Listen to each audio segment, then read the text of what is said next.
Today I'll be telling you whether Sundiddy or Aglaea are worth pulling for or not. But before that, head to U7Buy, your ultimate gaming hub for safe, fast, and cheap in-game top-ups. From Honkai Star Rail to all your favorite titles, we've got you covered. You can trust reviews on U7Buy on Trustpilot, and you'll see that they have a high rank there. Our Honkai Star Rail Direct top-up page lets you recharge instantly. It's even cheaper on U7Buy. I'll even be showing you a live example by buying this monthly pass, which is only $3.60 compared to the $5 on the official stores. Plus, they deliver in seconds. There's no need to wait for your order. Use code at checkout for an extra 5% discount. Perfect for last-minute pulls, battle passes, or surprising a fellow trailblazer.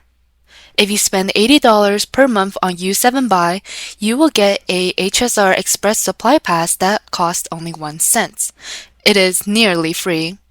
Click the link in my description to visit U7Buy and support my channel.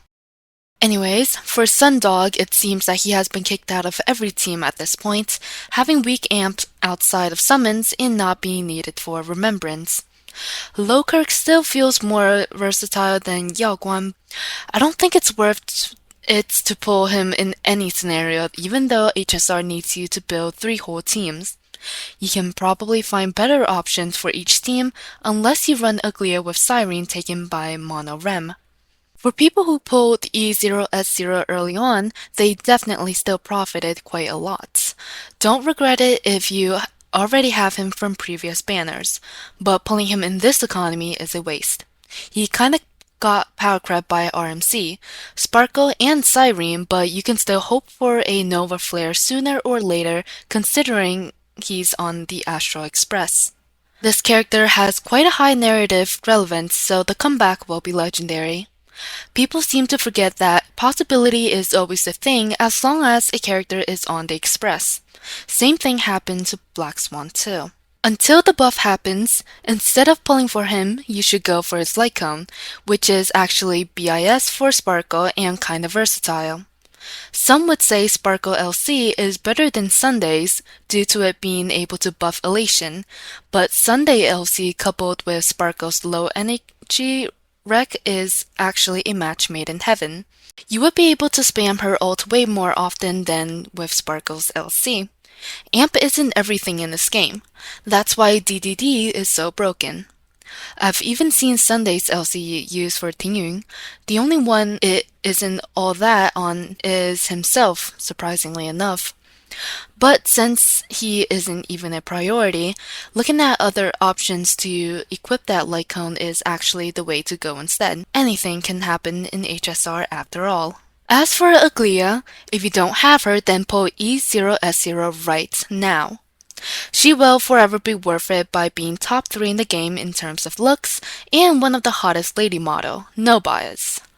In terms of meta, she's not worth it to invest in from scratch. Backpulling an entire year in gacha is kinda ridiculous regardless. It's not even the fact that she's bad either. She's stronger than Sparcy in neutral conditions, but the thing is with gacha is that they'll always show the new units extremely hard, which makes backpulling kinda not worth it. If you already have her and invested in a team, then you should get E1. E0 is already not that reliant on Sunny, but E1 completely kicks him out of her team for the foreseeable future. Aglaea E1 might actually be the strongest E1 in the game and the start of the vertical creep in HSR. If you really like playing her, you can consider getting that. There's quite a few things to consider, but S1 Sunday is priority with Aglaea Idolins being secondary if you already invested in her teams. Or you can just be like me and pull E0S0 lady models regardless of their place in the meta. After all, in gacha, waifus always take priority over meta in every single imaginable scenario. If you're good enough, you can zero cycle with anything anyways. Pulling for meta specifically isn't really fun at all for anyone. That's all for today, and I'll see you in the next one.